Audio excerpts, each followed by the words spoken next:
ऐसी लगन जोड़ लो महादेव से, ऐसा चित्त जोड़ लो महादेव से कि तुम टीवी के सामने बैठकर भी कथा सुन रहे हो तो मेरा महादेव तुम्हारे पास खड़ा हुआ है, तुम्हारे कष्ट को हरने, तुम्हारे दुख को हरने। करो भजन।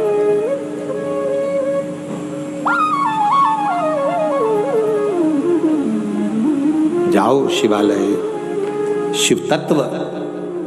कारकोट नाग बैठा सम्मुख में, सामने बैठा हुआ है, एकदम टकटकी लगाकर महादेव को देख रहा है, कुछ नहीं बोला, ना मंत्र है, ना तंत्र है, ना साधना है, कोई तपबल नहीं है उसका, केवल दर्शन है,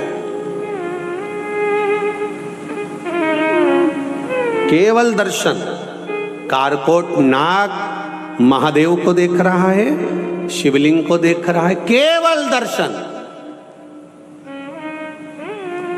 पुष्टि मार्ग में, वैष्णव धर्म में 5 दर्शन होते हैं। कितने दर्शन होते हैं? 5। हम नाथद्वारा के आटोयाम के दर्शन का वर्णन नहीं कर रहे, हम पुष्टि मार्ग वैष्णव धर्म के अंतर्गत 5 दर्शन का मतलब कर रहे हैं। पहला दर्शन भगवान के चरणों का, दूसरा दर्शन भगवान के नाभि कोश का, तीसरा दर्शन भगवान के वक्षस्थल का, चौथा दर्शन भगवान की शिखा का, 5वां दर्शन भगवान के नयन का। ये हमारे वैष्णव धर्म के 5 दर्शन हैं, ये पुष्टि मार्ग के 5 दर्शन हैं। पहला दर्शन है भगवान के चरणों का दर्शन। जब हम भगवान राम जी के चरणों का दर्शन करते हैं, ठाकुर जी के चरणों का दर्शन करते हैं, लाल जी के चरणों का दर्शन करते हैं, मेरे गोवर्धन नाथ श्री जी बाबा के चरणों का दर्शन करते हैं, मेरे विश्वनाथ के चरणों का दर्शन करते हैं, तो हम बाबा से यही कहते हैं कि मेरे चित्त को, मेरे मन को, मेरी बुद्धि को आपके चरणों में समा लेना। दूसरा दर्शन है नाभि कोश का।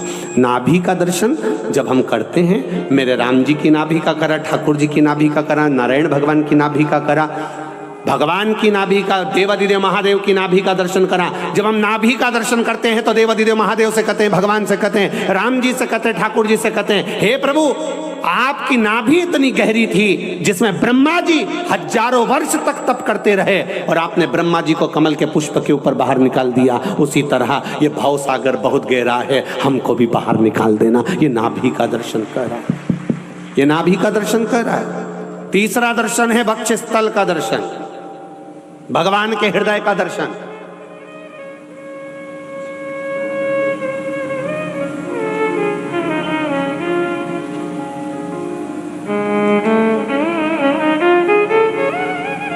भगवान के हृदय का दर्शन, ये तीसरा दर्शन। तृतीय दर्शन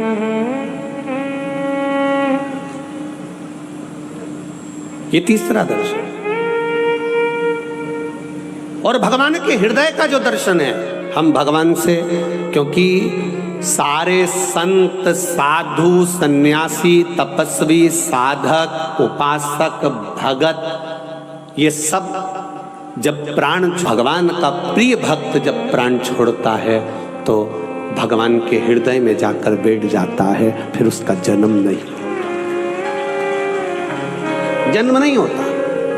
नींबू ज्यादा आते हैं तो अपन अचार डाल लेते हैं, केरी ज्यादा आती है तो अपन अचार डाल लेते हैं, आंवला ज्यादा आता है तो अपन मुरब्बा डाल लेते हैं, अचार डाल, जो अच्छा आया हमने उसका अचार डाल लिया।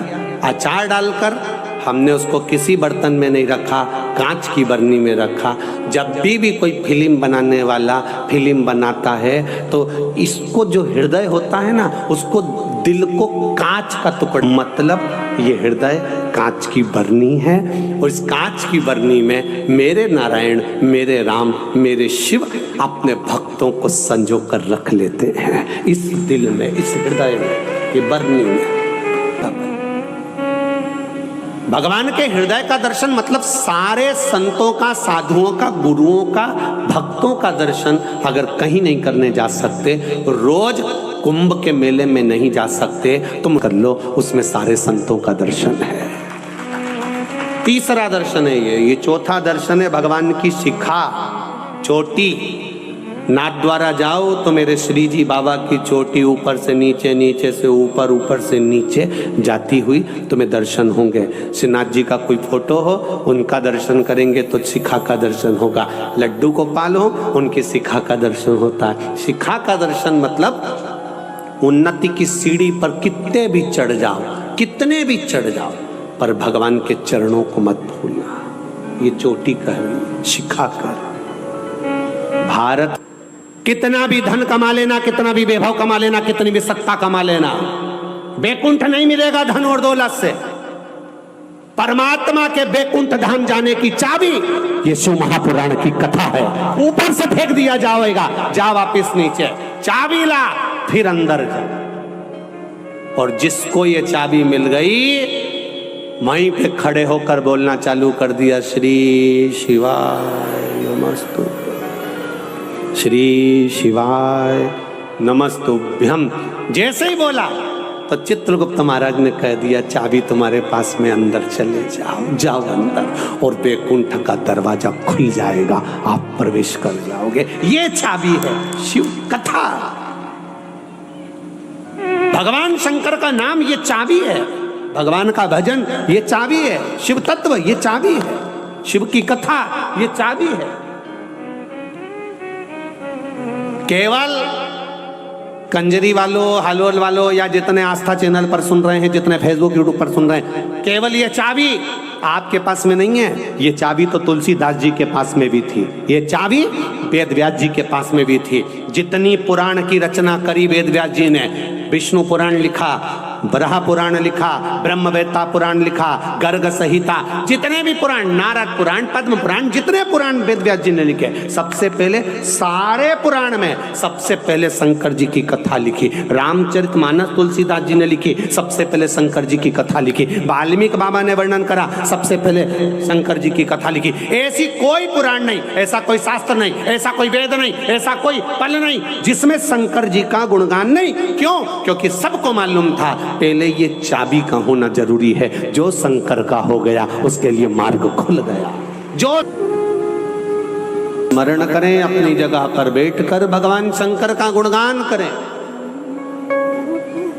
शिव महापुराण के मूल मंत्र का रस तत्व ग्रहण करें।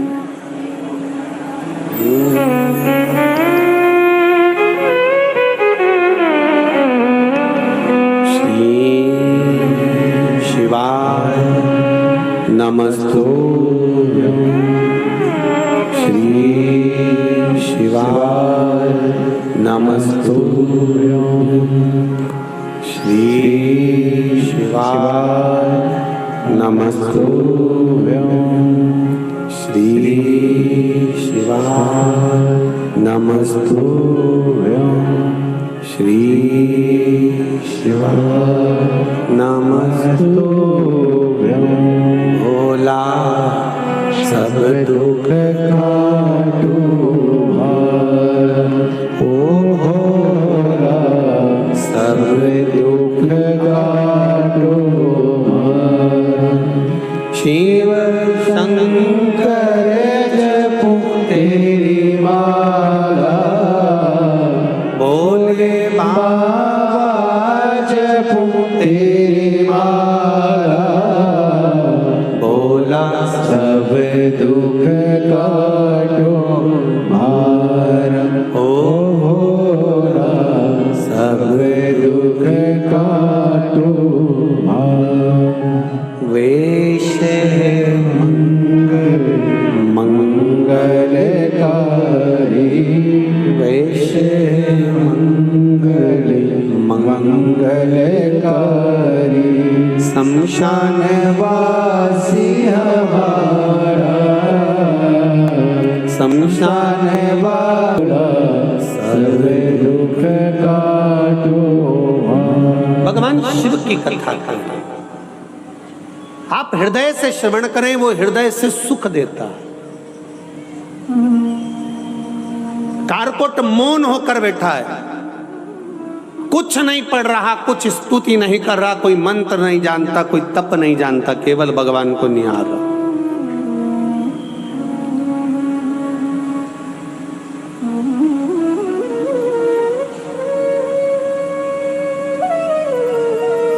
बस शिव प्रकट हो गए। कारकोट, तू वासुकी नाग का भाई है, शेष नाग का भाई है। सर्पों में भी ऐसा सर्प है जिसको डस ले उसका शरीर सड़ जाता है, तड़प तड़प कर व्यक्ति मरता है।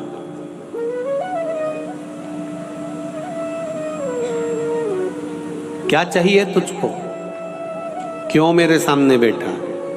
बस बैठा ही था तो भोलेनाथ जी प्रकट हो गए। जरा विचार करिए, जिंदगी के मोड़ पर कभी तकलीफ में आ जाओ, कष्ट में आ जाओ, परेशानी में आ जाओ, कहीं दुनिया के लोग कहें कि वहाँ चले जाओ, वहाँ पर ये हो रहा है, वहाँ भभूत बट रही है, तो वहाँ बेल मिल रही है, तो वहाँ ये मिल रहा है, ये ढोंग और प्रपंच में नहीं पड़ना।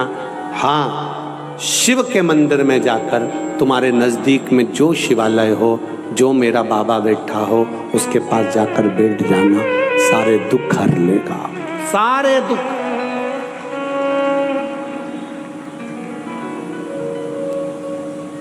एक पत्र लिए, बहुत बहुत साधुवाद से। मूल निवासी राजस्थान में चित्तौड़गढ़ जिला से सावा गांव से हूँ। मेरा लड़का सिद्धांत जी गांधिया सीए फाइनल की परीक्षा में रह गया था। टीवी पर हम कथा सुनते थे और बाबा देवादिदेव महादेव से यही प्रार्थना करी कि कैसे भी इसका सीए फाइनल हो जाए। जब ये भी हताश होने लगा तब इससे कहा कि बड़ौदा में शिव महापुराण की कथा हो रही है, तू एक काम कर, वहाँ सेवा करने चले जा।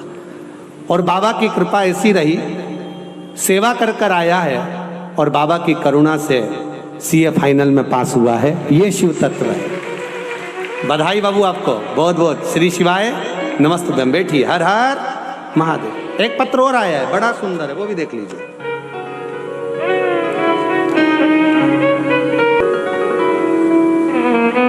ओखड़ी है वो, अड़भंगा।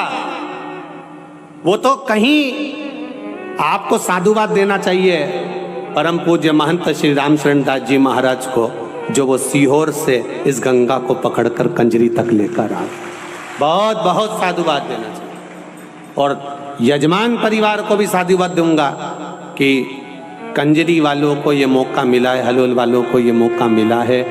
कथा यजमान परिवार को साधुवाद दूंगा जिन्होंने यहाँ बिठाकर यह पावन कथा का रसतत्व ग्रहण कराया, उसके लिए साधुवाद था। बहुत बहुत साधुवाद। क्या मिलेगा ये तो 3 महीने के बाद में जो तुम अगली कथा में बैठे मिलोगे तब मालूम पड़ेगा कि बाबा ने क्या दिया। ये वो जाने उसका काम।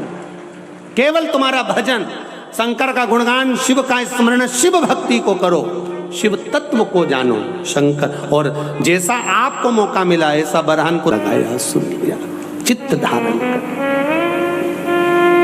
आनंद। शंभु शरणे मांगो घड़ी दुख काटो, दया करी दर्शन आपो। शिव तत्व की ओर चल। कारकोट, मांग तुझे क्या चाहिए, तू बस मेरे सम्मुख में बैठा है, केवल बैठा है, मांग ले। चाहे राम जी के दर्शन करो, चाहे कृष्ण के करो, चाहे शिव के करो। बैठो बहन, श्री शिवाय नमस्तुभ्यं। चाहे तुम्हारा मन पड़े वहां जाओ, पर दिल से उसका गुणगान करो, दिल से करो। आप करो भजन उसका दिल से, स्मरण करो दिल से, सुनेगा। शिव कथा कह रही है।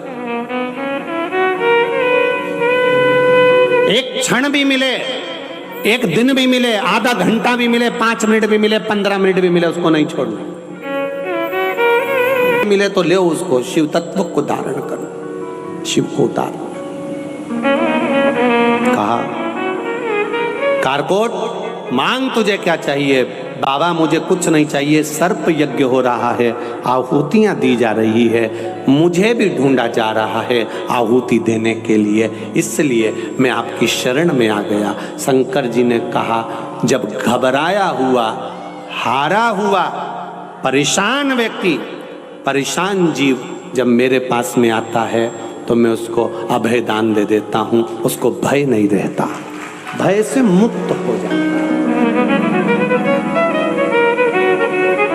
अब भय नहीं है तेरे को, चिंता मत कर, मुझे ढूंढेंगे, मार देंगे, आहुतियां दे दी जाएगी, जन्म में जस सर्प यज्ञ कर रहे हैं, मेरी आहुति भी चली जाएगी, क्या करूं मैं भोलेनाथ जी? भोलेनाथ जी कहते काय को चिंता करता है? शिवलिंग के नजदीक में आने के बाद, शिवलिंग के पास में जाने के बाद व्यक्ति को अपनी जो भी टेंशन है, जो भी चिंता है, जो भी परेशानी है, वो छोड़ देना है। किसके ऊपर छोड़ देना है? जो लोटा भर के जल चढ़ा रहे हो, महादेव के ऊपर जल चढ़ाते समय सब छोड़ते जाओ कि अब तुम्हें संभालना है, ये हाथ मैंने आपको पकड़ा दिया है, अब मुझे नहीं संभालना, अब आपको संभालना। अब सौंप दिया इस जीवन का सब भार तुम्हारे हाथों में। संपूर्ण अपने जीवन का सारा तत्व शिव जी को दे दिया। जैसे आज पूरा भारत मां नर्मदा जी की जयंती मना रहा है, मां नर्मदा जी का जन्मोत्सव मना रहा है। सभी को मां नर्मदा जी के जन्मोत्सव की बहुत बहुत बधाई। संपूर्ण भारतवासियों को मां नर्मदा के प्राकट्योत्सव की, जन्मोत्सव की बधाई। तपबल बढ़ा है। नर्मदा जी ने क्या करा था? क्या करा नर्मदा जी ने? बस केवल देवाधिदेव महादेव के स्वरूप से प्रकट होकर उन्हीं के सामने जाकर, और देवाधिदेव महादेव ने दे दिया। ब्रह्मा जी के कमंडल में जाकर बैठ जा। नर्मदा जी बोली, मैं और ब्रह्मा जी के कमंडल में? हाँ। क्यों? भगवान शंकर जी ने कहा, ब्रह्मा जी ने भगवान नारायण के चरण धुलाए थे, उनका कमंडल का पानी खाली हो गया था, उनका कमंडल खाली है। जो ब्रह्मा जी ने चरण धुलाए थे, उनके कमंडल का जल ब्रह्माणी ने अपने कमंडल में झेल लिया है। वो कमंडल का जल जब भागीरथ बाबा तप करेंगे, साधना करेंगे, तो वो कमंडल का जल भागीरथ जी के कहने पर शंकर जी कहते हैं मेरी जटा में आता है, और वो जल गंगाल में से निकला तो गंगा जल बन जाता है। तो ब्रह्मा जी का जो कमंडल खाली हुआ है उसके अंदर जाकर बैठ जा। पहले नर्मदा जी का नाम सरिता था। सरिता, जाओ बैठ जाओ ब्रह्मा जी के कमंडल में। ब्रह्मा जी के कमंडल का नाम नारबद्य था। जब राजा पुरुकुस ने तप करा, तब सरिता कमंडल में से निकल कर बाहर आई। तब देवाधिदेव महादेव ने कह दिया, तेरा नाम नारबद्य से निकलने के कारण नर्मदा होगा, तो जनमानस का कल्याण कर, संपूर्ण विश्व का उद्धार करने वाली। जा, गंगा का स्नान, यमुना का पान और नर्मदा जी का दर्शन संपूर्ण विश्व का कल्याण कर देता, संपूर्ण विश्व का कल्याण कर देता। और गुजरात वालों को तो ये तो सुख की बात है, माई नर्मदा वहां से चलकर गुजरात को पूर्ति कर रही है, और संपूर्ण